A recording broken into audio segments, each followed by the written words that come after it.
Well, good evening. It is Sunday, November 24th, 2024. Welcome to episode 88 of Porterhouse and Teal Live. And it is actually Sunday, and we are coming on a day early because we have some business to attend to that's going to take us away from our regularly scheduled time tomorrow. But if you're happening to listen to this now, you're listening to it on a rebroadcast. So this is not actually Porterhouse and Teal Live. This is Porterhouse and Teal rebroadcast, episode 88. And I don't know, maybe we'll see if we can't, no promises, but maybe we'll jump into the chat tomorrow if we have an opportunity to do so. But we may be tied up when we normally go on. So that's why we're on a day early. But welcome to those who have joined us, and we are looking forward to sharing a few thoughts from this past week. However, this may be somewhat of a condensed version of our normal live stream, I guess for a couple of reasons, but one of them is I just started to take a cold. I started coming down with something yesterday, and I'm not feeling super spry tonight, but I do have some things that I want to chat about, and we're glad that you guys are coming over to join us. But tonight we'll be chatting about some of the happenings of what we've been doing here in the last week, what's been going on in our world, and we'll cover the weekly poll. And I have a number of did you knows, so I'll be hitting you with a number of those this evening that might be interesting for both Rebecca and you, the listening audience. And we'll also be sharing our number one tip on how to have a successful Thanksgiving, and some of the observations from this past week's news. But how are you doing this evening, Rebecca? I am doing good. November is a busy month for my side of the family. We have 5 birthdays. And so they are all combined together. Actually, we just came back from the November birthday party, where we celebrate everybody's birthday in November, all basically a week before Thanksgiving, or in this case, it's just 4 days before Thanksgiving. And it's great to see everybody. It's like early Thanksgiving to Arthur, early Thanksgiving, and then the following day is Thanksgiving. Yeah. There's that's something that she's been getting ready for, and I am assuming that everybody, given the fact that this will air at the start of the week, Thanksgiving week is upon us, and I'm excited about it, as I am every year. But what's been going on around here this last week is it's been extremely wet. We've had kind of a very unusual weather pattern, and it's just given us a constant flow of moisture on the West Coast. And it has not affected us here in a negative way. We've, managed to get through it quite, unscathed. And the wet weather has definitely been welcome. I'm kind of loving it myself, but a lot of people got hammered, different mudslides and some flash flooding and things like that, all the way from Washington, all the way down to, Southern California, on the West Coast here. But it's been super wet. And storms like that are, for me, just a really great reminder of that preparedness is always something that you should be thinking about. And, it's always a good idea to start your preps early. And that's something that we were able to do this year. Mm-hmm. I don't know if there was something that I had, like just a sense or feeling, or I just was more motivated this year, but I definitely started getting on top of that well into the summer. And I didn't wait until it's like, oh, well, we should probably start getting some firewood, and we should probably top off our LPG tank, and we should do some of these other things that are definitely necessary this time of year. I mean, it's not like it's a surprise every year when winter rolls around, right? Are you surprised, Rebecca? No, it's not a surprise. However, you referred to our propane tank, and this year we did have a different driver. Mm-hmm. And so we had to kind of catch him before he got to the end of the driveway, because In previous years, we had a driver come. I believe it was just shy of us leaving for Christmas. It was Christmas Eve. And his truck sunk. Yeah. In the tip of our asphalt to the gravel. Yeah. I mean, it for whatever reason, there was like kind of like a little sinkhole that hadn't really been uncovered. I mean, it was still covered by the asphalt, but when he backed up on Christmas Eve one year, and I mean, it just dropped right into this hole, and we wound up getting it resolved, but it was kind of a real pain in the ass because we were getting ready to leave to go to family, and it was just very untimely. But it seems like these guys always want to come out when it's shitty weather or something, and I mean, it had been raining like crazy, pouring down rain. Yeah, and the same thing this year. We called them to come out or whatever to top off, and by the time they got here, it was like the week when we're getting all this rain. But yeah, so we're set as far as that's concerned. Energy, as I've said before, is such a huge consideration for preparedness, and whether it's having the ability to heat your home or to cook your food or to fuel your vehicles or to light your way in the dark.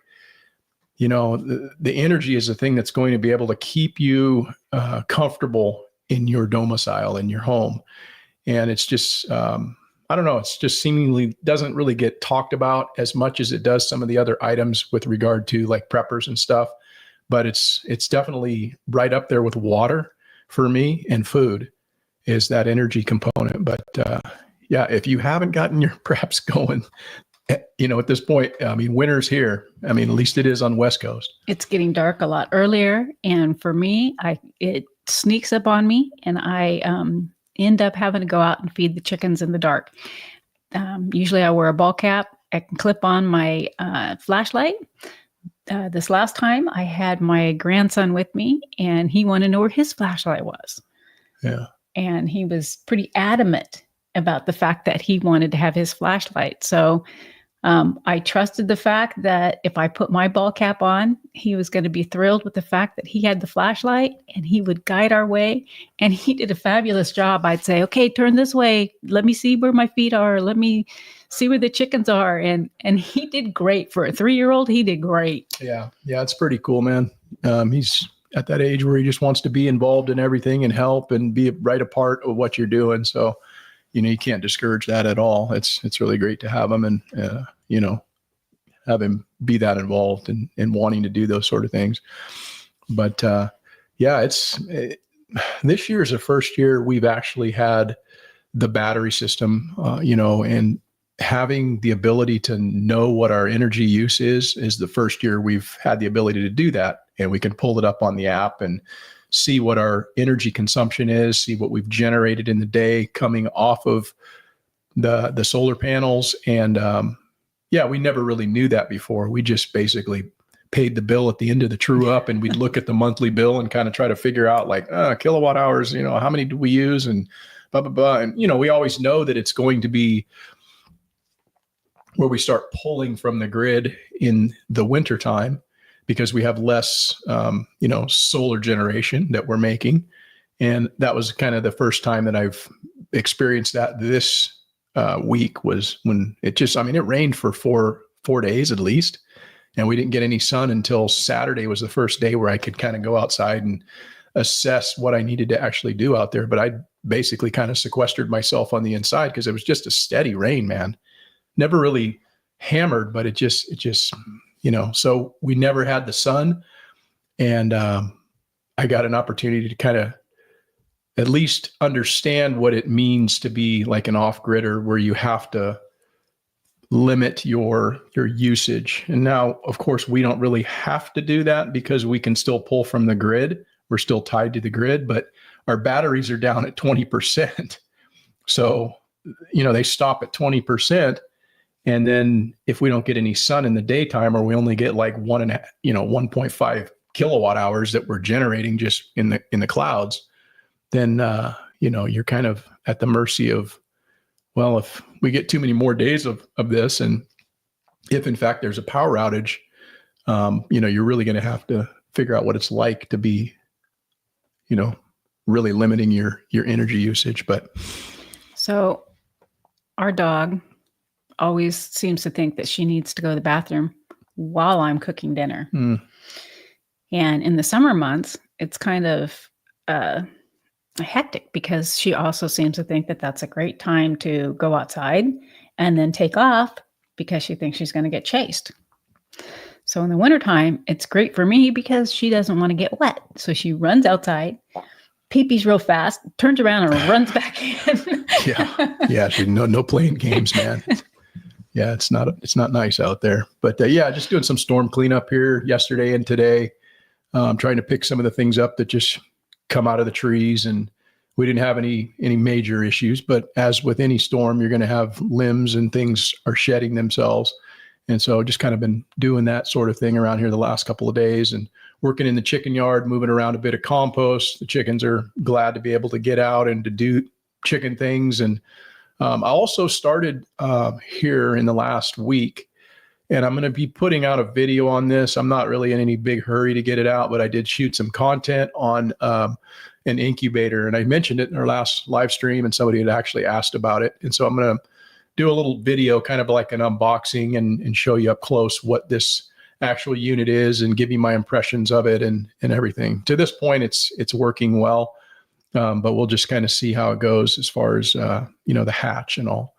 But I think we got like 16 more days or something. So another couple weeks, and we should be hatching out some chicks. So that'll be cool. So I'm excited to see if they actually hatch. And if so, how many we get. I mean, they're so cute when they're little. Yeah, we'll get, I imagine a number of them will hatch. The rooster's out here doing his thing, man. He's a new man since I killed that other chicken.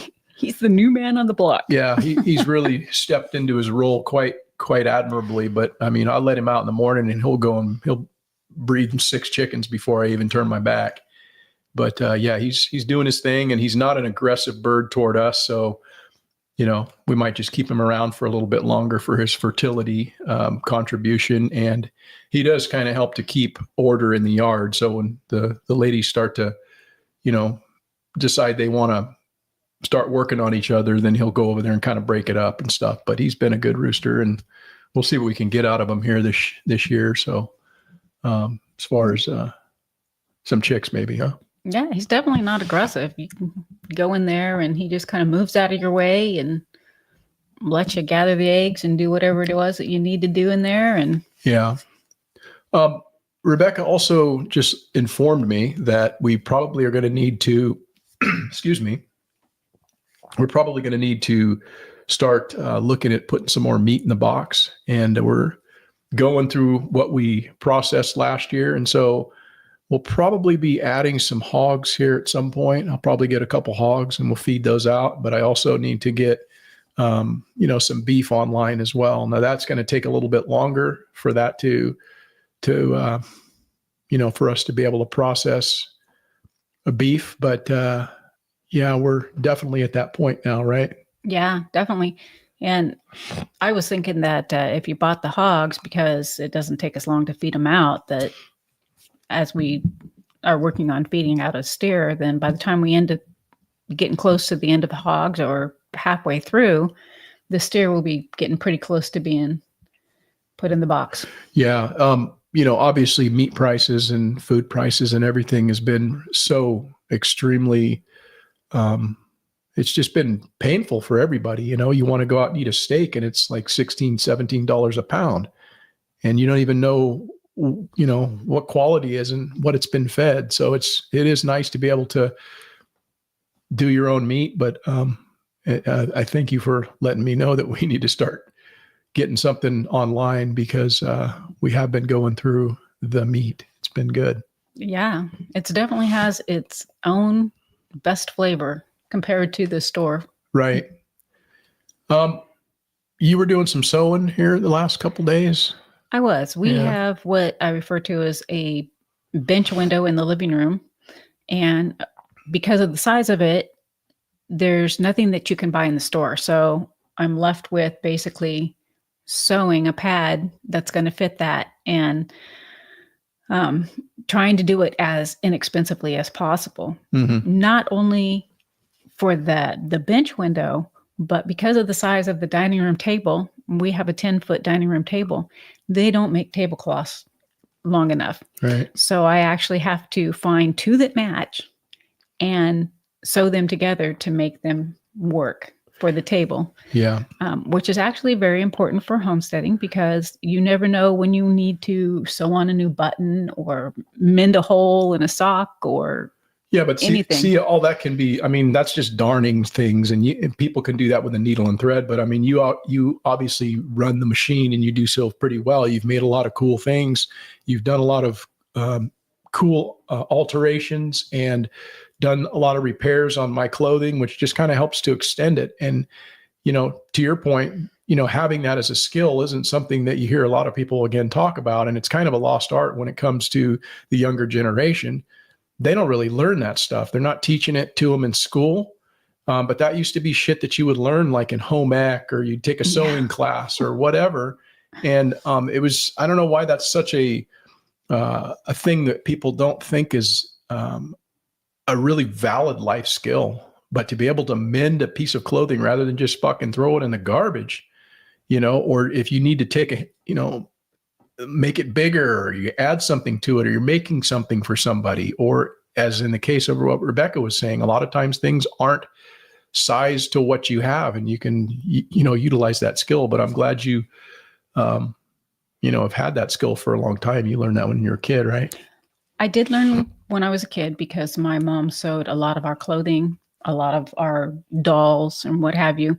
But I also had home economics in school. Mm-hmm. And so I learned there as well, but more so from my mom. Right. Yeah, it's really good. So I don't know if you had anything else from the homestead. It's been pretty light around here for us. Like I say, we've been cooped up in the house and just trying to stay warm and dry and do some of our inside projects and things like that. So there isn't really a lot to report there, but. Well, one of the things that I was going to bring up last week and we didn't get around to is prescription medication. And for us, we get it mail order. And that's obviously what our insurance wants us to have. However, every now and then, there's a glitch in it. And you've got to call the doctor and say, hey, can you send it to a pharmacy? And what happens there is you have your mail order prescription and you have your pharmacy prescription. Only one of them will get paid by your insurance, but you can pick up. So say they end up mailing you your mail order prescription. Your insurance pays for it. You still can get the prescription at the pharmacy. You just have to pay for it full. Some pharmacies actually will give you a discount that's the store discount. And that works out really well because you can have that as backup for your homesteading in case something happens. Yeah. Yeah, that's definitely an issue. Some people need prescription medication and they only give it to you based on, you're going to get this many per month or whatever. And it's very hard to ever get yourself stocked beyond what you need in case there is a disruption in the supply chain or there's some kind of a thing that happens where you can't get your medication. If you can stockpile it and you can, kind of do the prepper thing, that's right. Definitely. And then you can just kind of rotate it to keep it fresh. It works out really well. Of course, we're speaking for California. Right. I don't know how it is in other states, but you probably just go down in other states and get it. You don't have to go through a bunch of bullshit. Probably. Just like, hey man, I need my pills or whatever. And then they're just going to give it to you.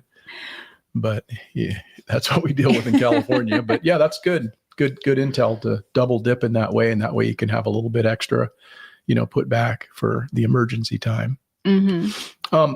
As I said, I've got a couple of did you knows for this week. And this is something that people probably already know by the time that you will listen to this.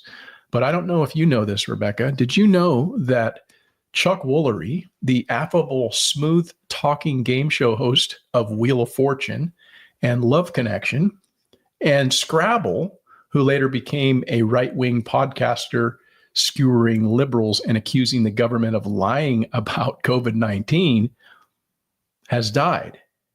No. Yeah, he was 83 years old. And I think he died yesterday or the day before. I just heard that. But I just read you what I pulled up as far as a news article, and that was from the AP. And it's kind of an interesting thing, the way that they're describing him, right wing and all this other stuff. But yeah, it said that after his TV career ended, Woolery went into podcasting in an interview, or he went into podcasting, but in an interview with the New York Times, he called himself a gun rights activist and described himself as a conservative libertarian and constitutionalist. He hadn't revealed his politics in liberal Hollywood for fear of retribution. So that's, excuse me, that's an interesting, probably fear that he'd had to live with, his entire life. Hey, I can't talk about my politics or whatever because I can't come out of the closet, if you will, or, for fear of what might happen to me. And yeah, it's the tolerant left, man. That's just kind of the way they are. They're very good at, wanting diversity, but not so much with regard to your political viewpoints.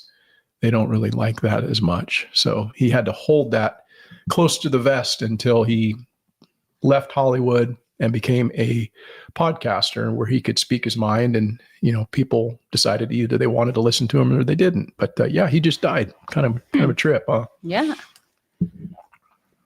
Once you don't see those folks on a daily or weekly basis or whatnot, you really don't think about them, or at least I don't really think about them. Right. And so much like a child that you don't see for a long time, and all of a sudden you see them, and they're now where they were 5 years old, they're now 20, and in your mind they haven't grown until you see them. It's kind of like it's kind of like the game show or host or whatnot, when you don't see them, and then all of a sudden you see them and they're an old person that's what do you think aged drastically. What do you think people say about us? Look at us and go, what the hell? Oh, I'm sure I scare them to death. Yeah, it's something that should be celebrated, wrinkles and gray hair. It's, most people don't even make it that far. So it's nothing to hide or to be too worried about. I do feel bad for the people who they've made their bread and butter on their looks. If you're one of those people, I think it's a lot harder to adjust to, looking in the mirror and realizing, man, I ain't looking too good in the morning, So when you're talking about age, I was looking for Thanksgiving decorations for the house since we host it, as we've said before. And I got up to the cash register, and the young lady that was working there looked at me and she said, "Oh, do you know it's senior citizen today?" And I just looked at her and smiled and said, I must look really old to you. Yeah, you probably put her back on that when you came back at her like that.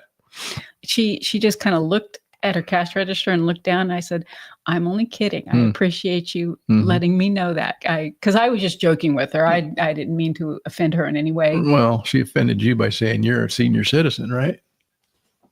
Yeah. Not really. Nah, you gotta take the good with whatever. But yeah, I think it's an accomplishment getting older.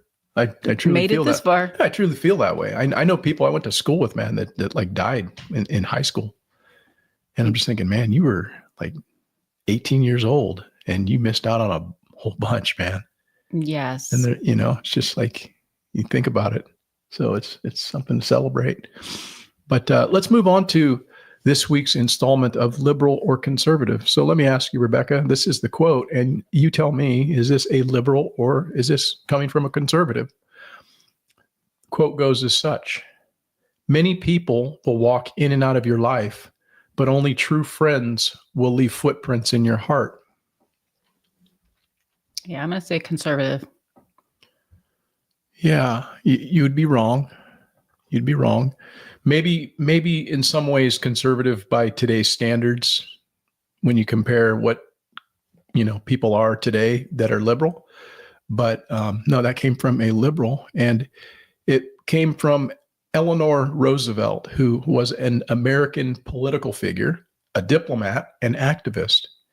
She was the First Lady of the United States from 1933 to 1945 during her husband Franklin Delano Roosevelt's 4 terms as president, making her the longest serving First Lady of the United States. And in reading her biography, she is quite an impressive lady, where the argument could almost be made, quite honestly, that she may have been a co-president with her husband, FDR. And she actually persuaded her husband to stay in politics after he was stricken with a paralytic illness in 1921, which cost him the use of his legs. And she began speaking and appearing at campaign events in his place, both as First Lady of New York when he was governor and the 4 terms when he was president of the United States. And yeah, she was very, very politically active. She was very accomplished, very well educated, and had her strong opinions, which sometimes, it was said that she went against the policies or the beliefs of her husband. And she remained politically active for the 17 years following FDR's death, working on numerous different civil rights initiatives and for both women and men, and served under Presidents Truman and Kennedy. And so it's just kind of interesting when you start looking at some of these people from our past. And what's kind of strikes me is just how educated they were, how intelligent and articulate and thoughtful. You may not agree with their policies per se. They may have had policies you didn't agree with. But when you look at the caliber of those people and compare it to some of the caliber of some of the people we have today in politics, and you just realize, man, we've really strayed quite far from what these, and I don't know why. I guess it's just a level of corruption possibly that has seeped into politics, and it's brought out a lot of serpents and people that don't really have the best interest in, the public's mind, I guess, in my opinion. And I don't know, she was a pretty powerful woman, but I think there's a lot of that going on. How much do you think, Rebecca, First Ladies actually have sway over their husbands, whether it be, Bill Clinton or Michelle Obama or, any First Lady that is, Jackie Kennedy? Obviously, as a husband and wife, you talk a lot about certain things and you confide in one another. So I would suspect that there's probably a lot of decisions made behind the scenes that they have a wide influence on. Would you not say that's possible or true, or what? I think they do. They can bounce ideas off of each other and convince one way or the other, or help them see the light in another fashion. Mm-hmm.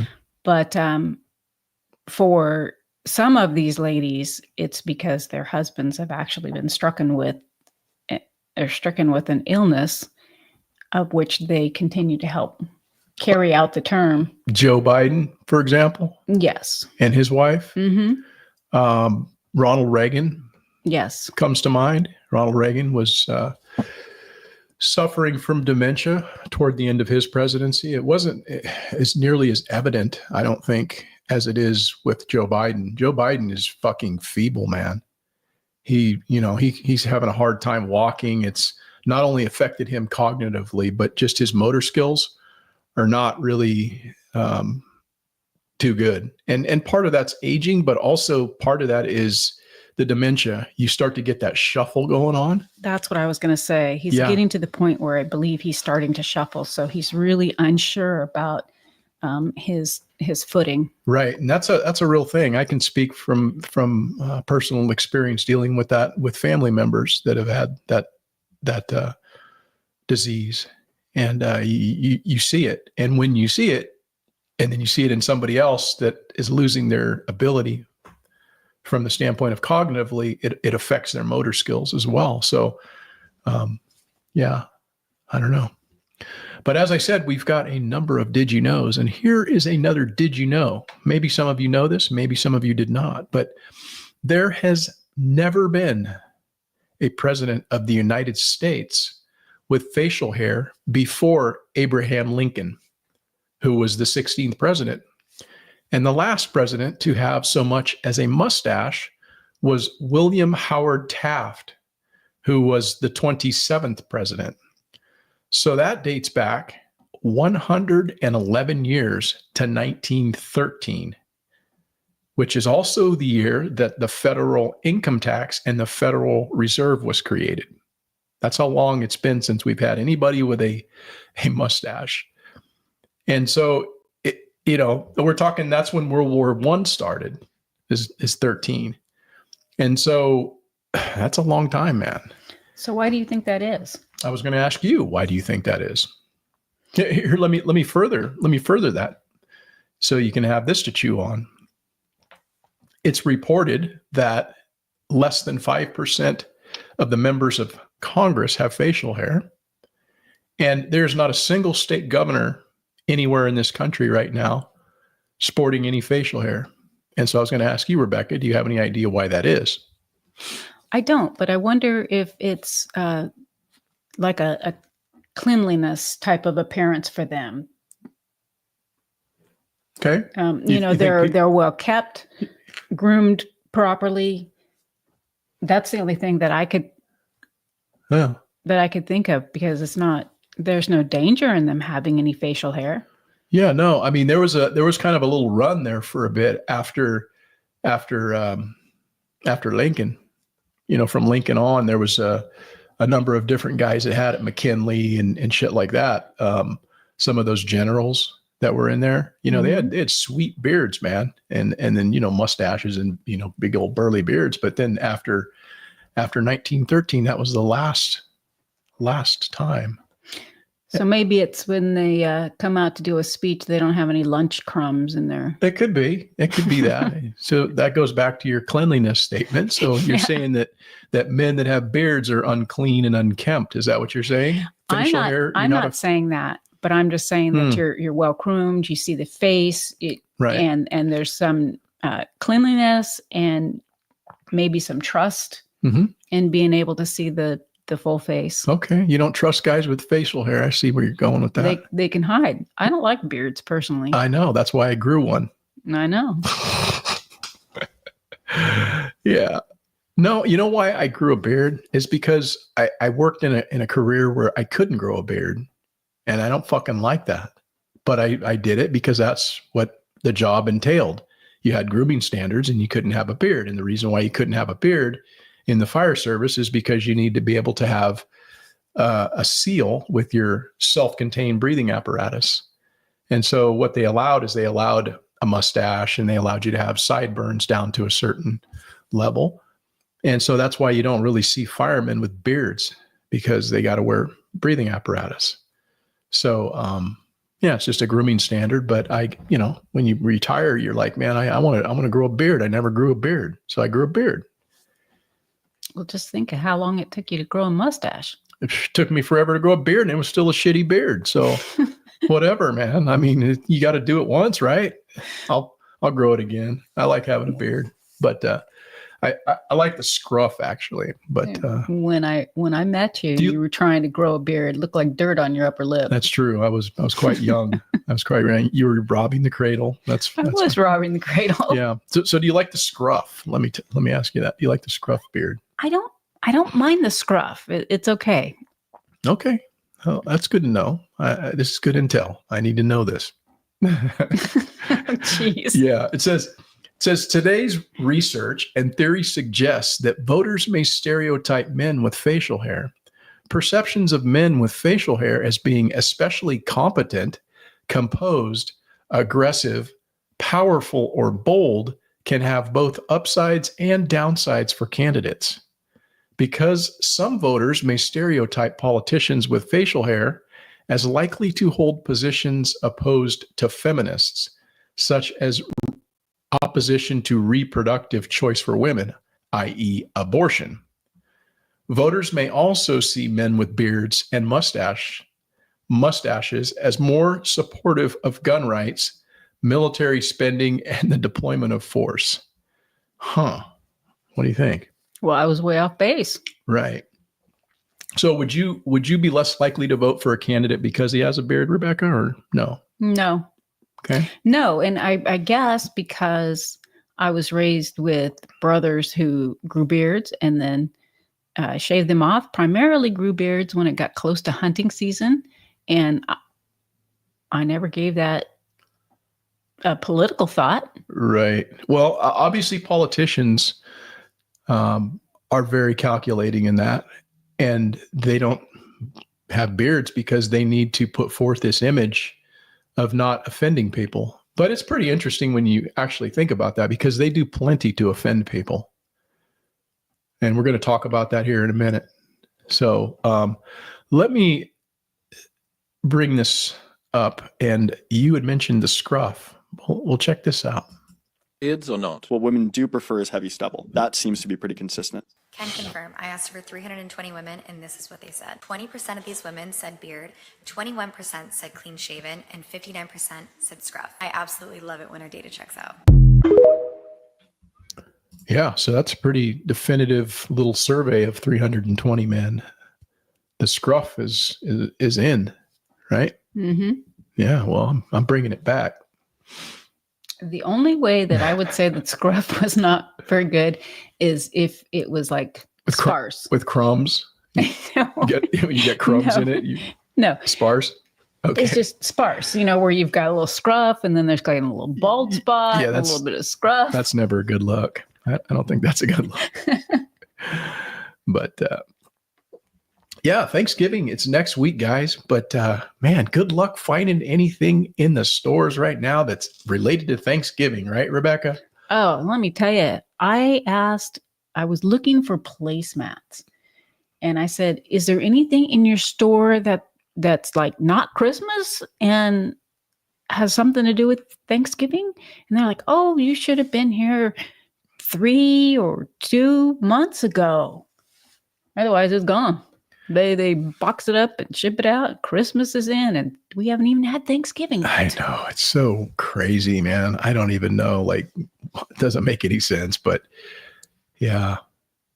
Yeah, when you need something, you can't find it. They're like, oh, it's in that little back corner over there. It's like, hey, man, I just want to do something for camping. And they're like, no, we put all that shit away. There's just a little section right here that you can maybe find something, Mm-hmm. They do the same thing with summer stuff. Like if you want to go and find maybe a beach ball for the pool or air mattress or whatnot, that stuff is gone. You have to start shopping for that way before summer. Right. But you can't buy it during summer or a little ways into summer. They have already moved on. Yeah. Who makes the rules around here? I don't understand it either. It's crazy. But hey, let's jump into some weekly news. And, I guess last week, before last week's live stream, I had just heard where, Biden was going to be authorizing Ukraine to launch these missiles, these American supplied and made missiles to, into Russia. And I was kind of in disbelief thinking, they're not going to do anything with this. This is like, just kind of like, he's just saying that it's posturing or whatever. And I'm just thinking, this is crazy. And I don't know, man, last Tuesday I woke up and heard the news, and that it just set the tone for how the rest of the day. It just really kind of angered me. And I don't know what your thoughts were, Rebecca, when you'd heard that, but to me, it was actually kind of upsetting, not from the standpoint of, like, oh, this is something political and it's going to hurt Trump, or it's going to do this, or it's going to, the red side's doing this. No, this is real fucking like conflict, and they're trying to escalate something. And I don't know. What was your thoughts when you heard that? I just felt like they're doing anything and everything they can to make it difficult on Trump. That was my feeling, is that no matter what it is, they are going to do their best to stop him from forwarding his agenda. Yeah. And I would say that his agenda is largely in line with the people that came out by the millions to support him. Is a pretty decisive victory, despite what others might want you to believe. And of course they've got numbers, but we know why they have numbers, right? So, I don't know. It's just very upsetting. And I think it's pretty fascinating that Joe Biden wants to constantly remind us of what a shitty president he was on his way out of office, as if the world didn't already feel precarious enough. He gave Zelensky the go ahead to shoot these missiles into a nuclear armed adversary of ours. It's just not the thing to be doing, and what it's caused Russia to do is to change its nuclear charter to say that they can now shoot nuclear missiles at a nation that is backed by a nuclear power in response. And I mean, it's obviously this sort of relentless provocation is exactly how world wars start. You've got a couple of different sides that are trying to piss up a rope. They're trying to get in a pissing contest with each other instead of exercising some diplomacy and some thought and some, I don't know. What's your thoughts? Well, I really don't think that Biden is calling any shots. Mhm. I think he's being told what to say. And because there's not a whole lot clicking around upstairs, he's just regurgitating what it is he's told to say. That's the only part that I think Joe Biden has in it. I think you're correct. I think a lot of what he has done over the course of the past 4 years has just been put before him by the people who have those interests. Whether it's the intelligence agencies that are driving the policy, or it's the large donors, and whether it's these defense industries that are profiting mightily by this kind of action. I mean, everybody knows what's going on. You can see it. Why the fuck are we giving these people money? Why are we funding a war? Why are we doing these things? And it should be pretty obvious to everybody, but I don't know. It's just crazy. And the fact that we now have to rely on Vladimir Putin as the sensible adult in the room to show restraint, because, at some point you keep poking the bear, then the fucking bear's going to respond. And so I don't know why they're trying to do this, other than, like you said, maybe to make things difficult on Trump, but they're making things difficult on a lot of people, right? They're making difficult on the rest of the world. They are, but I don't think they care about the rest of the world. I think they care about themselves. Yeah. So you think that there's something else at play as far as the motivation for this? I am sure that they have some kind of agreement and some kind of financial interactions there that are going to benefit them. Mm-hmm. Yeah, I think that just about everything that these people do in some ways revolves around, economics and how they're going to be enriched. So it brings to mind a quote from Herbert Hoover, who said, "Older men declare war, but it is the youth that must fight and die." Herbert Hoover, who was our 31st president and predecessor to FDR, and generally regarded as kind of a shitty president. But with regard to that particular quote, he was, in my opinion, and still is to this day, 100% correct. That's essentially what you have, is you have people that are out there that aren't willing to get behind a rifle themselves or put their loved ones at harm's way, but they're fucking playing G.I. Joe with other people's kids and asking them to go out there and to kill each other. Over what? When this shit could be solved. Mm-hmm. It absolutely could be solved. And I don't have all the answers, None of us have all the answers. Maybe there's something else at play here, but our government hasn't been able to articulate that in any meaningful way that says this is what we need to do, other than, oh, this is all about democracy. Well, we see what your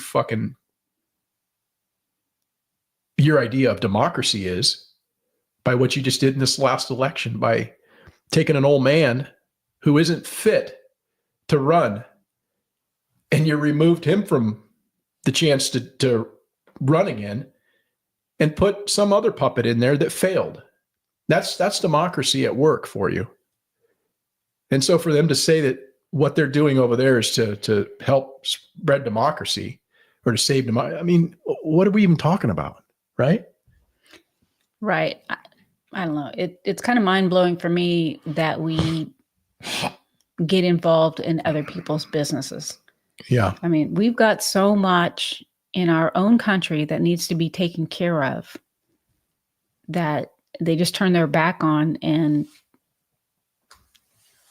you know, get themselves involved in something else that has really nothing to do with us other than maybe financially bettering the people that are working for the defense contractors. Right. Yeah. And yeah, I mean, wouldn't it be nice, guys, if we had a politician who was interested in solving problems through diplomacy and not using young men to die in senseless conflicts for their own political ambition? Wouldn't that be fantastic? Mm-hmm. I mean, Praying to win this war? I don't think in terms of winning and losing. I think in terms of getting it settled so we stop killing all these people and breaking down this country. Now, What do you, can I just follow up on that? You But said one you of the don't things think you in have terms to of do is winning you and have to get losing? you have Mr. to get President, can I Europe. just follow up on that? Because that's a really important Excuse me, statement let me that you just just follow made up. there. Can you say if you want Ukraine or Russia to win this war? I want everybody to stop dying. They're dying. Russians and Ukrainians. I want them to stop dying. And I'll have that done. I'll have that done in 24 hours. I'll have it done. You need the power of the presidency to do it. When you were in office, you said that you respected President Putin. Do Yeah, you I do. still respect him today? He made a tremendous mistake. He's a smart guy. What was his His mistake? mistake was going in. He would have never gone in if I was president. We used to talk about it too. Do you believe that Putin is a war criminal? He's responsible for the deaths of thousands Well, I of think Ukrainian this. men I and think women it's and something that children. should not be discussed now. It should be discussed later. Because right now we have to get a war. If you say he's a war criminal, it's going to be a lot tougher to make a deal to get this thing stopped. Because if he's going to be a war criminal, where people are going to go and grab him and execute him, he's going to fight a lot harder than he's fighting, you know, under the other circumstance. That's something to be discussed at a later date. yeah, I'm not here to say that Putin's some good guy. He's not a good guy. But none of these people are good guys. These leaders that we have, so-called leaders. Because again, if you want to talk about who's war criminals, I mean, the argument could be made on all sides. There's always two sides to every conflict. And to just say that one side is evil or one side is wrong, for you to believe that, you know, we're taking the bait of the propagandists. There's always a person who's wearing the white hat and a person that's wearing the black hat. And that's the job of the propagandists, the media, the government, to tell people that those are the guys that are wearing the black hat. We're wearing the white hat. We're the good side. We're doing this for democracy. Are you really? Think about how many fucking thousands of people have been killed, and it didn't need to happen if there could have been some diplomacy. Again, I don't have the answers. Nor I. But from what I understand, there hasn't really been any effort to try to open that dialogue until one such guy named Donald Trump has had that interest, and he's publicly stated it. And I think that, you know, given the opportunity to get in the office, it'll get resolved.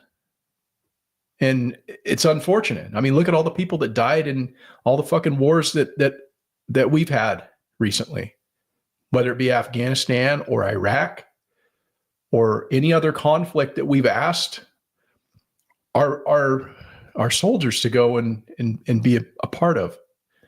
Whether they agree with that or not, it's something you'd have to ask a soldier. But they're doing what they've been told to do, and they've been asked to do. And that's their job. So they're doing their job. But I don't know. It's just an interesting thing, man, when you really think about it. I've had my viewpoints changed on the whole thing. And I don't even have anybody as a family member who I've had to like bury. But could you imagine if that was your son that's being asked to go over there and fight in this fucking war that maybe you have questions about? Why are we even over there?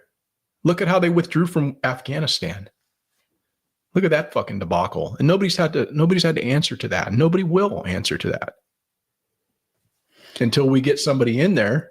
So your oldest brother, Mm-hmm. he fought in Vietnam? No, he was over in Korea at the end of Vietnam, but he was over in South Korea in 1973. And that was just about the time that the Vietnam conflict was ending up. I think the war actually officially ended around 75, but no, he was never in combat, but no, he served over in Korea. So my brother Tom was in combat. Mm-hmm. In Nam, right? In Vietnam. Yep. Yes, and was wounded, but didn't lose his life. So very thankful for that. Yeah. But initially going in, he felt like he was going in to do the right thing for his country. His viewpoint has changed drastically. Oh, I imagine it has. I mean, that's a real mind fuck. You take a young kid who doesn't know anything about anything, and you're like, hey, you're this soldier. You're going to go and hoorah. You're going to get this weapon, and you're going to go and you're going to shoot Charlie.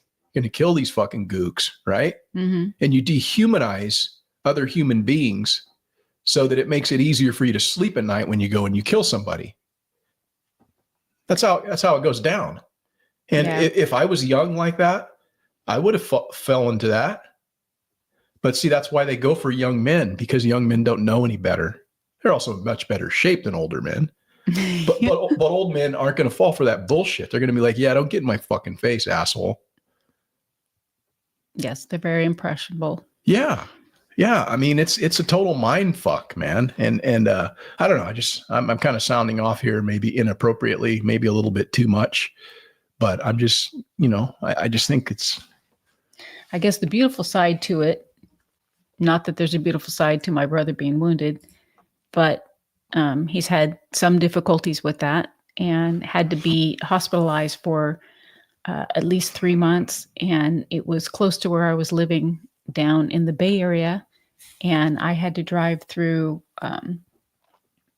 Fort Miley, which is right where he was hospitalized. So with him being 14 years older than I was, we didn't really live together very much, but that gave us time to bond because I stopped every day as I drove through and spent several hours with him. Kind of an interesting way to bond, but yeah. something good came out of it. Yeah. You got to look at it that way, I suppose. But to your point, Rebecca, it seems like the Democrat establishment is intent on making as many decisions as possible that will obstruct the incoming Trump administration, which it really does go against the majority opinion of the American people. We just had an election, and I think it was a pretty resounding result. I think the people spoke because of Trump and what his policies were, and they're just disregarding that. And I think over the next 6 or 7 weeks, whatever it is until the transition, we're going to see a continued effort by the establishment to undermine Trump's ability to get in and affect the change that he was elected to do. And, there's going to be things that we see outwardly, like this Ukrainian missile thing and what's happening at the border and all of those types of things that we can see outwardly. But there's going to be a lot more, I'm certain, that nobody's going to know about. And I suspect the Trump administration won't know about it for quite some time until they get in there and try to unravel some of the shit that these guys are doing behind the scenes. You know, you have to understand that that's what's going on. These intelligence agencies and all these bureaucrats, by the hundreds of thousands of people, are not just going to go in and fucking be steamrolled without a fight. And so I think that there's going to be a lot of landmines that Trump's going to have to navigate even once he gets into office. That's my opinion. I don't know. Oh, yeah. I don't think that they're going to give up. They're going to keep fighting tooth and nail. Yeah. Yeah. Another issue that all of us have been able to see, and it's currently what is being done at our southern border. You know, of course, we all know for the last 4 years of this administration, they've opened the border from day one, and they've invited all these illegals in here purely for the advantage that they believe they will have at the polls.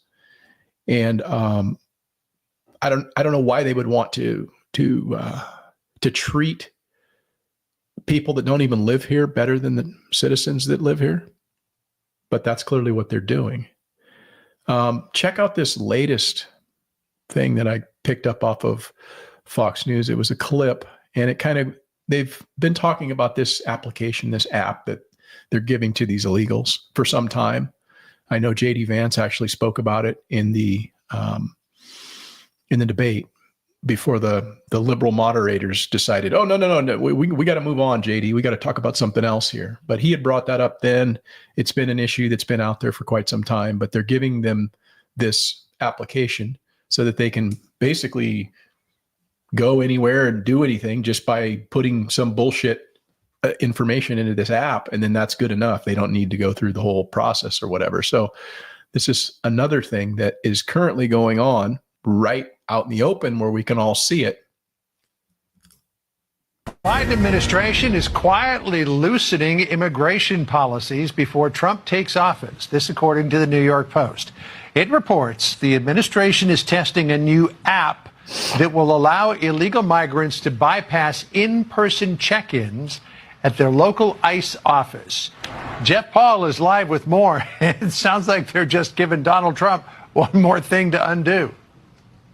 Well, John, we do know the Biden administration has been testing this new immigration and customs app, and the idea is to streamline the check-in process for migrants, allow them to use their phones or computers to touch base with immigration officials while they wait for their date in court instead of appearing for those check-ins in person.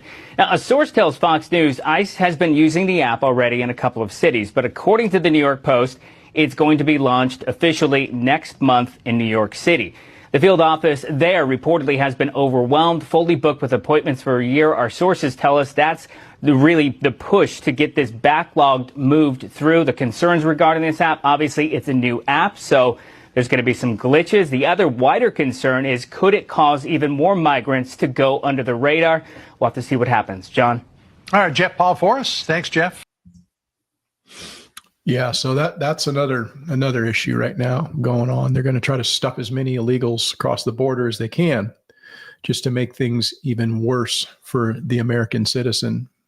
And I don't know, Rebecca, what do you feel about all that? You support it? I do not support it. Mm-hmm. And when they write these policies, there's always a loophole somewhere. Mm-hmm. So again, I would hope that somewhere Trump finds a loophole that does not allow this to actually go through. Yeah. You know what I would do if I was Trump? I mean, he's probably already done this, but this is what I would do. I'd put pressure on Mexico. I'd make a phone call from Mar-a-Lago and say, hey, you know what? You better fucking stop these people coming across the border. You better beef your shit up, close down your airports, don't allow them to come in. That's how they're coming in, is they're flying into the airports. They're not flapping their wings and they're not swimming across the ocean.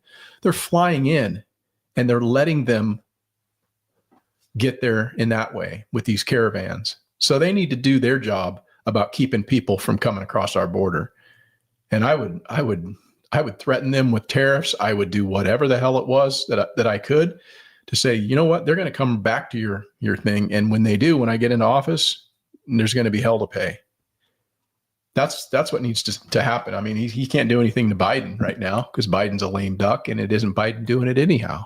Mm-hmm. But he can certainly affect the neighboring country in a way that makes it very punitive to them, which will tighten that shit up. I guarantee you it would. Would it not? It would, but I don't know that he can do that before he is. He can tweet it. You know what he can do? He can tweet it. And he likes to tweet. He can tweet that and it'll get to the president of Mexico. So he can do a lot of things. And I guarantee you he's got the ability to make some phone calls. So I am sure that Trump is making phone calls right. and trying to I think to head off as much of this as he possibly can. But sure. I definitely think it's to his advantage to not put it out there in the open. Yeah. Something that they can block, in other words. Mm-hmm. Yeah. And you're probably right there. So that brings me to the weekly poll, now that we're talking about illegal aliens and everything. And the weekly poll, I put it out this week, and I got 104 votes in. I put it out just a couple days ago. And so pretty decisive result. And the question for the poll was, should the incoming Trump administration pursue prosecution against governors who refuse to surrender criminals to federal law enforcement? And there were 15% of the entire respondents said no, and the other 85% said yes. So quite a big disparity there. 15% said no. I'd be actually interested to know why it is that the people who said no, why do they say no?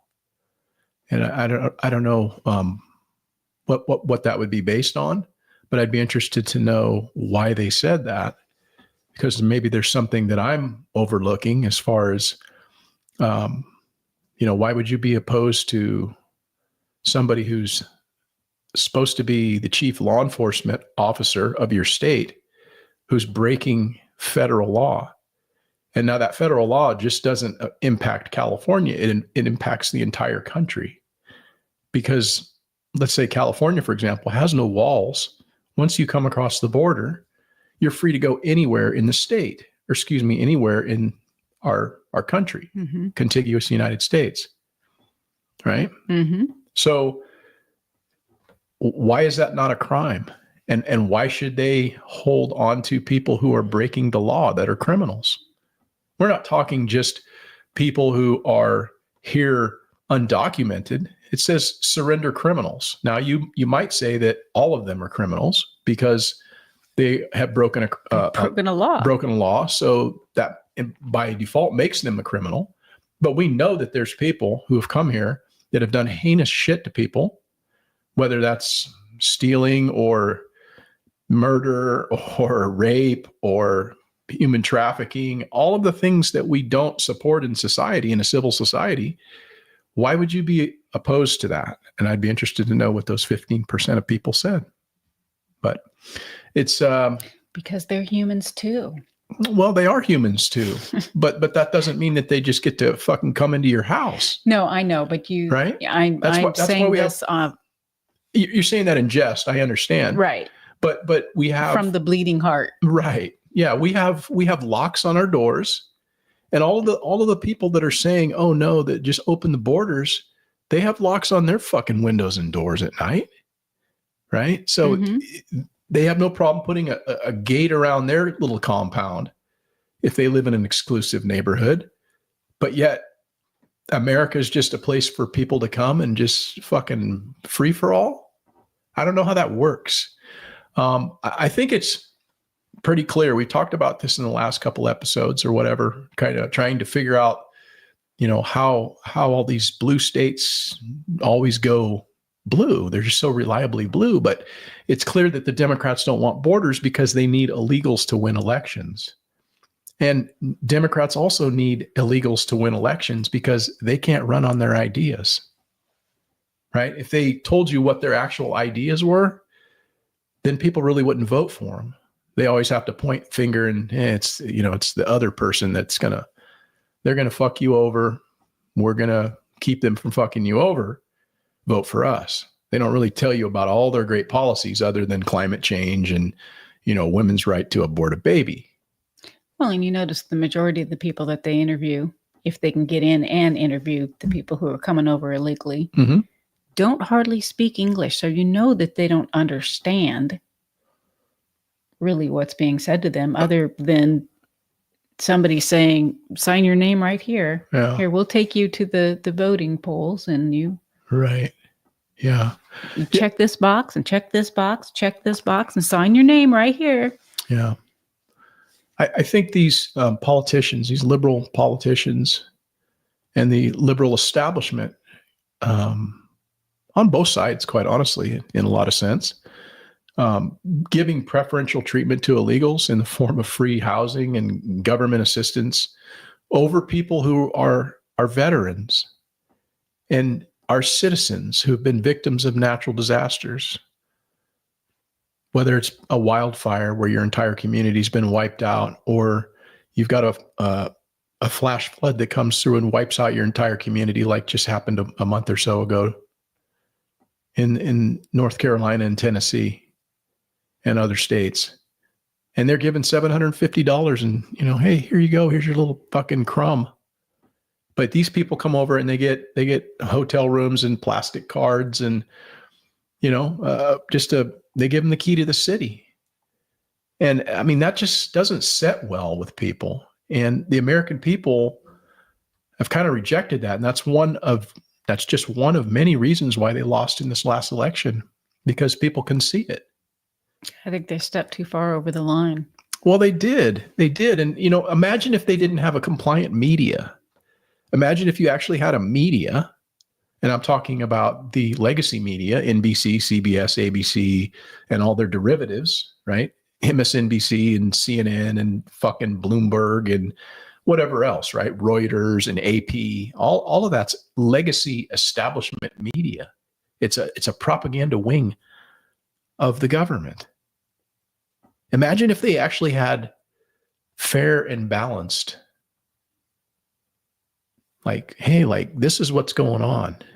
We're just telling you how calling balls and strikes, instead of actually skewing and just being the mockingbird media. It's an interesting thing, man. They would never even come close to winning an election. They've only been able to do that because they're never questioned on anything, because they have the media. They have that apparatus there working for them, along with the social media companies that feed you a bunch of bullshit in your algorithm, right? Mm-hmm. Yeah, so it's a pretty interesting thing. But I think what's pretty clear to me is that Joe Biden, as our senior law enforcement officer in the country, has abrogated his responsibility to uphold and defend the Constitution and the sovereignty of our country. The Constitution actually deals with the invasion of our sovereign territory in a number of different places in the articles and sections and clauses of the Constitution. And I'm not going to read all of them, but one that sticks with me is Article 4, Section 4, which states that the United States shall guarantee to every state in this union a republican form of government and shall protect each of them against invasion. And, I think it's pretty hard to argue that our border along our southern border has been under invasion from illegal migrants from day one of it's been going on for decades, quite honestly. It's just been accelerated over the past 4 years. They've just, hey, come. It's just getting flooded now. Yeah, come on over, and I don't know, man. I think like I said before, with the other states that are also being affected, they can go anywhere in this country because we have no physical borders or barriers at the state lines. And so how is it that any governor in this country who's providing safe haven for lawlessness, how are they not to be held responsible for that, especially when somebody is a victim of one of these illegal aliens. And I suppose the argument could be made that we're all victims, right? What do you think, Rebecca? I mean, I think we're all victims because we're all victims because they're able to go anywhere and get away with, if I'm following the same line as what you're talking about with the illegals, they're not being stopped. So we're all victims. Well, we pay taxes here, right? Mm-hmm. We contribute to the society. And most of these people are coming here and they're being a burden. I think that most people would probably be in favor of migrants coming the right way, going through the process, becoming a citizen, going through some form of civics tests where you have to like understand what our laws are and the culture within this, you know, what it means to be a part of America. Well, and wanting to be a part of that. Many of them do. Many people, we've got a lot of great immigrants that have come to this country. I'm not shitting on immigrants. I mean, we have, but they've come the correct way. Yeah. And those are the ones that we want in this country. And I don't know, for whatever reason, to say that is somehow wrong, right? Well, they'd like you to think it's wrong. I don't believe that's wrong. Yeah. I think that, you know, one of my hopes is that some people have not yet opened their eyes, but at some point they will. And they'll realize that, you know, they've kind of been lied to. And I think a lot of people are starting to maybe come to that realization. I understand that like places like MSNBC and CNN, their ratings have just tanked since the election because people, you know, they're disillusioned, man. You've been fucking lying to us that, you know, Trump's this person and he's never going to be president. And, you know, all of the shit they've been spewing forever. And the American people in large part came out in large enough numbers to overcome all the cheating that was going on, you know, despite, you know, all of their messaging. Too big to rig. Yeah, that's a good thing. That's a good thing. I would say, let me switch gears, but there's another topic I wanted to kind of touch on for this week. And one of the shining lights from this past week is Democratic Congresswoman Nancy Mace, who is really not afraid to speak out and take a stand on issues. I've heard her speaking on things in the past, and you know, I really appreciate the cut of her jib. She's like a Marjorie Taylor Greene type person. And anytime that people get that much hate from both sides, even within their own party, there's somebody I want to like pay attention and listen to what they're actually saying. Right. Mm-hmm. And they don't sound like people that are irrational to me, but they're being attacked as if there's some ulterior motive to their positions. And whether that's, you know, fucking Matt Gaetz or whatever, you know, or, you know, any of these people that are, they're clearly like, oh, we can't have that person in the club because they're a little, you know, both sides of the aisle don't like them. That's a person to like look at and go, maybe there's some truth to what they're saying. Right. Mm-hmm. Like a Bernie Sanders. Dude's a fucking crackpot. He's a wingnut. But you know, you got to have your wingnuts. You got to have your people who are outside of the establishment willing to say truth to some of these things, right? Yeah. Your Ron Pauls and people like that, where they look at them like, oh, you're just, you know, you're out there. Well, listen to what they're saying and see if they make any sense before you just go along with what people are saying about them, right? Mm-hmm. So, yeah, I don't know. The issue that she was dealing with shouldn't be a controversial position because I think it's coming from a place of common sense and biology. It's kind of hard to go against biology. That's a tough one. Yeah. And the issue at hand is these trans people using restrooms that are not aligned with their biological identity. The problem that I have, and that most of society has is the forced inclusion and acceptance that woke culture demands, essentially.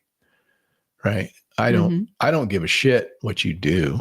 I don't really care if you want to put on a dress and wear makeup and play make believe. I don't really care. That's not really my business. You're free to do what you want to do in this country. And I think most people have that opinion. Where people differ, and I know this is where I depart from that, is if you are trying to impose upon me your values and then expecting me to accept your values as something that I need to accept. I'm not going to do that because I have my own set of values and I don't agree with, nor does that align with my values or what I think is actually normal. I think a person that's doing that, becoming a different sex than you were biologically born, I think there's something going on there. Something's wrong with that individual.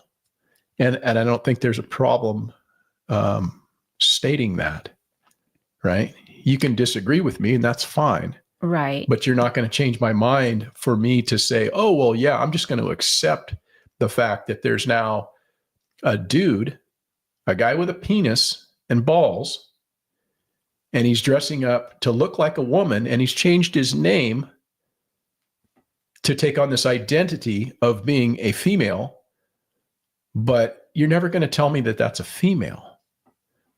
And to have that person going into a space that's reserved for the opposite sex, to me, doesn't make any sense. And I think that it's refreshing when you have a person like Nancy Mace who's willing to say that, and she's going to fucking die on that hill politically. And I don't. So for me, I think the transgender folks are chasing something they're never going to catch. You're never going to be happy. Mm-hmm. So you need to accept who you were born as, and seek out the help that makes you think that you want to be something you're never going to be. You just chemistry. You're never going to be a female if you were born a male, and vice versa. It's just not going to. I mean, you can't be a dinosaur. You can't be a kitty cat. You can't be a dog. You can go out and put the horns in and split your tongue, but you're still either going to be a male or a female. That's pretty clear. I don't think that there's any argument from most sane people on that issue. Obviously, you can take hormones to, try to alter things. But again, you're doing something that's not natural, and you're altering what nature intended. I don't really care. You still don't have the inner workings to be a female. No, I know. What I'm saying is this person, this congressperson, Sarah McBride is his name or her name, however you want to refer to this person. I don't really care. I mean, I don't care if that's what you want to do. See, here's the thing. The citizens of Delaware have spoken on this issue. They voted this person in. So that's their representative. I'm supportive of that. I don't care. I wouldn't have fucking probably cast my vote there. I mean, unless this person made a tremendous amount of sense and was the best choice.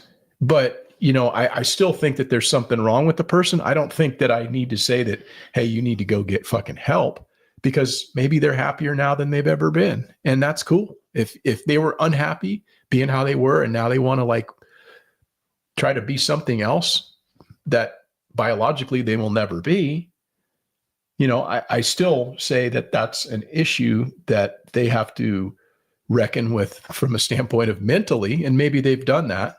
But you're never going to convince me that it's okay that you're doing that, is my point. Don't fucking try to make it so that it's so normal in society that I can't even speak out against something that I morally object to. I could care less what that person does. I could care less what Delaware does. And again, that person might be completely happy with their life. I'm not going to disparage them to say, oh, well, you need to go get help. Maybe this is the help they fucking makes them happy. So I'm just saying, don't force your shit on me, your values on me, and expect me to just sit there and go, oh yeah, that's something I guess I don't want to speak up on. So Nancy Mace is doing her job as a person standing on principle.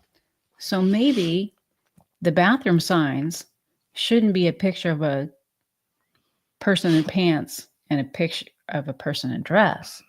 Maybe it should be a picture of a person with a penis and a picture of a person with a vagina. Well, no, you don't need to go that far.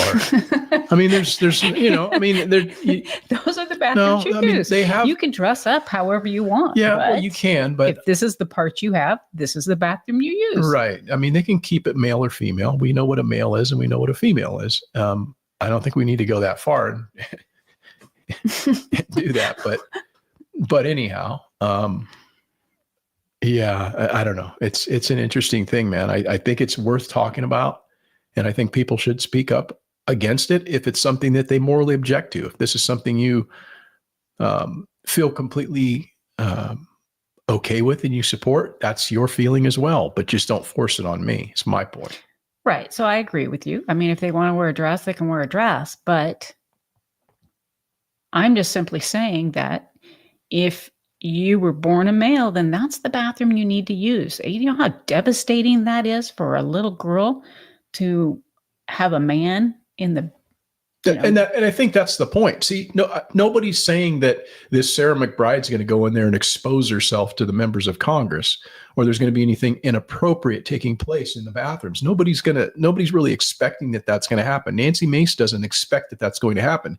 But what she's doing is she's taking a stand on behalf of everybody else in society.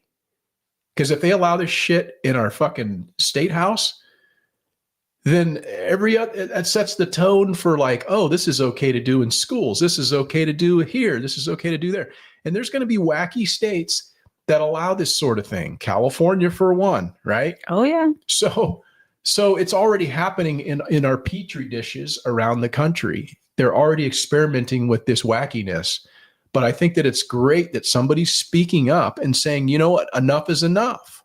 So here, check this out. If feminist makes me an extremist, I'm totally here for it. Is this effort in response to Congresswoman McBride coming to Congress? Yes, and absolutely, and then some. I'm not going to stand for a man. If someone with a penis is in the women's locker room, that's not okay. And I'm a victim of abuse myself. I'm a rape survivor. I have PTSD from the abuse I've suffered at the hands of a man. And I know how vulnerable women and girls are in private spaces. So I'm absolutely 100% going to stand in the way of any man who wants to be in a women's restroom, in our locker rooms, in our changing rooms. I will be there fighting you every step of the way. Yeah, and to this person's credit, this Sarah McBride, to their credit, they've stated that, hey, this isn't an issue I'm trying to push. I'm not here to push that issue. I'm here to just, do the job that I was brought here to do. And she's going to respect the new rules or whatever in the House that, they're not going to have any transsexuals or cross-dressers, whatever you want to say, trans people in spaces that they don't biologically align with. And I think that's great. Mm-hmm. Yeah. Yeah. I guess the only thing else I want to say on that is I think it's important to understand that, and I think we pretty much covered this, but a trans woman is not a woman. And if it was a woman, you wouldn't have to say trans before the woman, right? Correct. Right. But I think nobody, well, I can't say nobody, but here's somebody that has spoken on the issue more sensibly than I would have actually thought they would have spoken on this issue. Well, before you go to that, Mm-hmm. How about when you were born, Mm-hmm. you are handed to the mother as, here's your beautiful baby boy, or here's your beautiful baby girl. Mm-hmm. Right? You're not, here's your beautiful trans Yeah, and I know that I know, but I'm just saying that those are the only two. Whatever you want to dress up as or whatnot, you just. This is part of the woke culture that a lot of people have just become fed up with. It's no longer okay just to like let people be themselves. They have to now force what they're doing in your face and expecting you to not speak out against it when it doesn't align with what you understand to be the truth. And I mean, it's pretty hard to argue against biology, right? Yeah. If you have ovaries, chances are you're a female. If you have testicles, chances are you are a male. I mean, that's pretty obvious. And so you can take those things off. You can surgically alter yourself, but that still doesn't change your chromosomes. That doesn't change your DNA. And so it's kind of a false, like they're just make believe. I want to be this thing, so therefore I'm this thing. I feel good about myself. Now you have to feel good about me too. And I'm here to say, no, the fuck I don't. And that's what Nancy Mace is saying. And so, again, I'll just kind of leave it at that. But I do think that this is somebody who I would have not expected to say what they have said on this issue. But I 100% agree with this person. Trans women are real women. No, you're not. Okay, that's the bottom line. This is the way I look at my life. I have everything changed. Birth certificate, gender marker, F. Okay, everything's changed. Driver's license, I'm a pilot, my pilot's license. You name every piece of everything that's in my name is legally Caitlyn Marie Jenner, gender marker F. Okay. As I said earlier, I haven't used the men's room in a million years and probably never will, and have never had a problem. I mean, I go in there. I'm respectful of the other women that are there. They certainly, a lot of them will know who you are. I go in and do my business and get out, If somebody starts up a conversation, I'll have a conversation with them. So I live my life as a woman, but I don't consider myself this, like, I am a woman now, and on and on. No, I consider myself a trans person. Yeah. That's who I am. Yeah. So it's interesting. I don't know what to say about that, man. I mean, again, he's fucking happy doing what he's doing. He's, not really impacting anybody else's life. I don't think he's pushing a social agenda. In fact, he's very conservative. He came out and said, hey, if Trump doesn't get elected, this country's going to hell. He's very much in favor of conservative politics. Come out and said, hey, I've been a conservative my whole life. Well, dressing in the way you look isn't exactly conservative, but politics wise, I think he aligns with the way most people that vote conservative think. So, he's doing whatever he's doing in his life, and I guess it makes him happy. But, I mean, it's pretty hard to look at that and go, man, there isn't something deeper going on. If you're happy, cool, man. I could have a beer with that dude. I seriously could sit down and have a beer with him and talk, and I'm sure we could chop it up and we could probably agree on a ton of stuff. And I wouldn't go out of my way to insult him, and to not call him Caitlyn or whatever. I would do that because he's been respectful in the way that he's presenting himself or herself, right? But if that person was like, you need to accept me and this is this and that, I would fucking demean that person. I wouldn't give him the respect of calling him Caitlyn. I'd fucking call him Bruce to his face. Because you're disrespecting me by telling me my values don't have meaning. And so that's just how I would play with that. But like I say, I've listened to some interviews with him, and he's seems like a pretty solid cat to just like hang out with and rap. He's probably, not as wacky as you think, but interesting, huh? It's very interesting. Because I'm not in that situation, it's just kind of a mind-blowing. It's mind-blowing why you would want to. Sure. But I just can't associate with it because I've never experienced it. Right. But see, everybody has some psychological shit they're dealing with. If you think about it, everybody has something that they're dealing with. And it's just how you outwardly express that, whether or not it fits into societal, norms or not. But there's plenty of people that are going through shit and they're expressing it in a different way, they're repressing it, and they're not letting it out. So again, like you said, I don't know what he's going through. I don't know what he's going through. I don't think that way. Mm-hmm. It's not like I'm thinking, hey, I want to like change who I am and my name and stuff, but it's weird.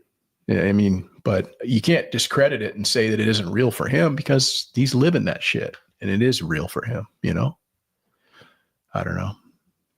Yeah, but he also was keeping a bit of reality to it where, he says, I know I'm male. I'm not a woman. I'm a trans person. I'm not a woman. Yeah, he doesn't even say I'm a trans woman. He says I'm a trans person, right? Mm-hmm. And yeah, it's interesting to me. Mm-hmm. But I was going to ask you, Rebecca, since we've had Thanksgiving for so many years here, what's your tip on having a great Thanksgiving? Since we're leading into Thanksgiving week, and I like to leave folks with some good thoughts about how can they have a great and successful Thanksgiving. What's your tips? What's your hot take? Well, I kind of think it's what you make it. For me, I kind of busy myself in getting things together and trying to make my house as homey as possible for, the guests that are coming, some guests who are actually staying the night. Mm-hmm. And even though it's extra work for me, I actually enjoy it.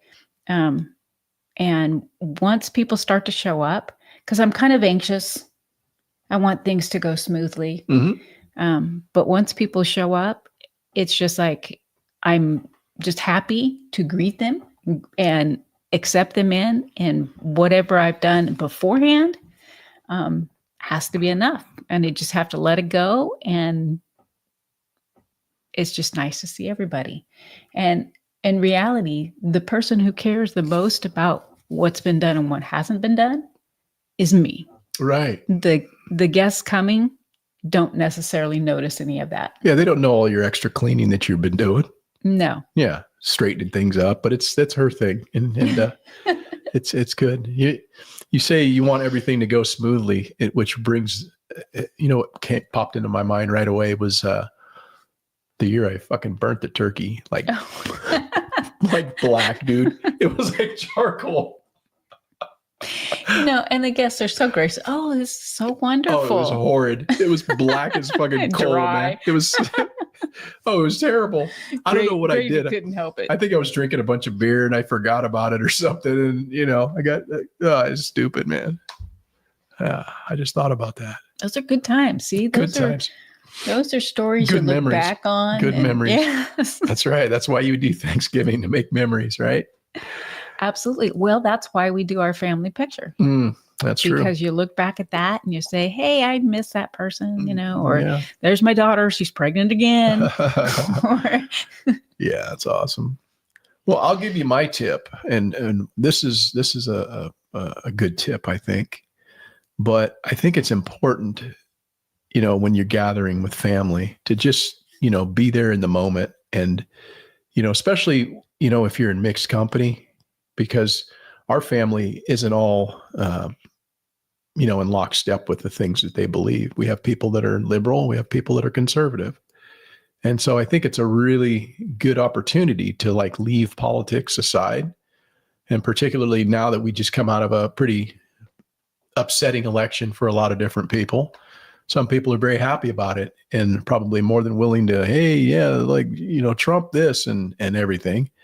But I think if you can set that shit aside for just one evening, things just tend to go smoother. Now, there's obviously going to be people who might show up at your place that they don't have that filter, and they're going to just run their mouth or whatever, and they'll start some shit.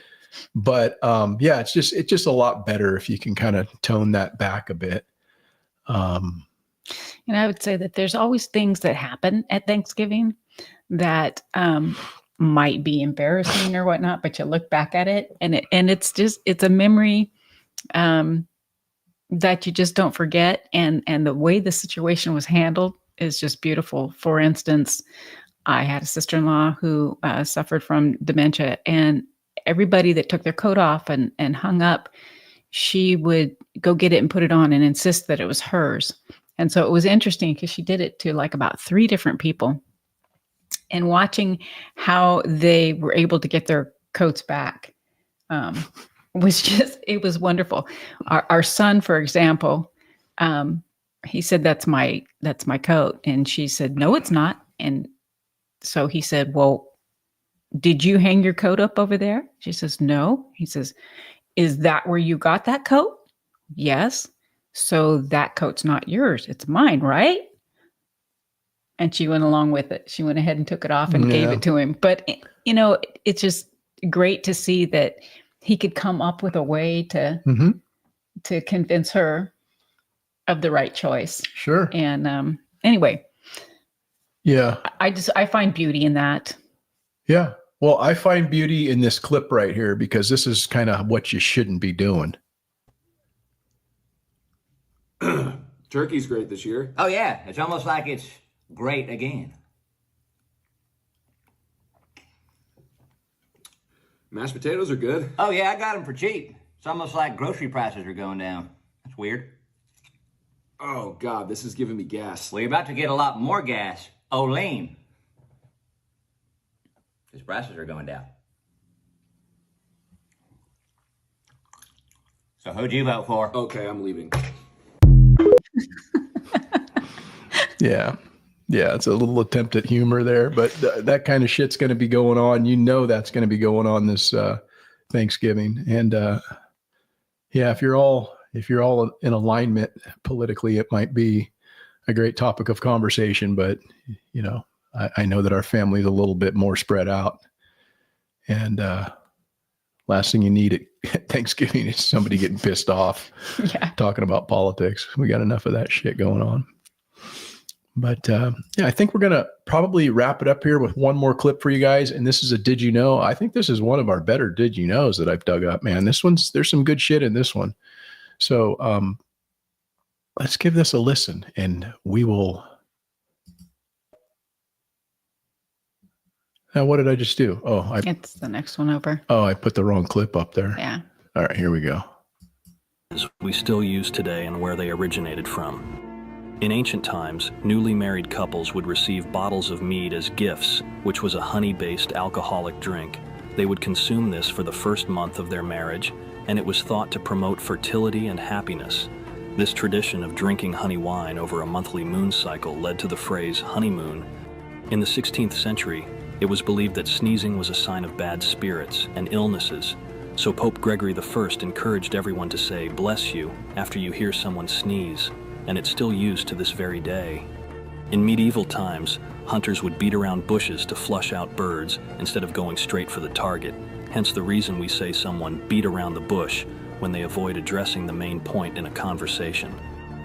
In olden-day military drills, a soldier would sometimes start marching with the wrong foot, which would disrupt the entire formation of the parade. This led to the well-known phrase, "getting off on the wrong foot." In the early days of the American railroad system, workers and passengers would often jump off the moving train to quickly reach their destinations. Those who landed smoothly would quite literally hit the ground running. Yeah. Interesting. Pretty good. Yeah. Yeah. There's a lot of good ones in that one. But I think we are going to try to wrap it up, guys. I went a little longer than I had anticipated going tonight, but sometimes we get on here and we just overshare. And so I think that's what happened this evening. I'm not feeling 100%. And obviously, if we had some folks in the chat to to commiserate with, that would have made it a little bit more lively. But I do thank you guys for listening to this rebroadcast. And if you are interested in catching us without any commercial interruption, you can check out Porterhouse and Teal Live on Spotify. And yeah, I think we are going to wrap it up for this evening. Do you have any other words of encouragement as we bow out this evening, Rebecca? I don't, other than happy Thanksgiving. I hope you guys have a wonderful interaction with family and a great time. We're going to do the turkey trot on Thanksgiving Day. Yeah. So we're looking forward to that. Yeah, it should be a frosty morning. No rain, maybe a little bit of sun, but should be frost. And we're going to go out and run a 6-mile turkey trot and then come home and just relax. And yeah, we hope you guys have a safe and happy Thanksgiving. Thanks for joining us, guys. Good evening. Good night.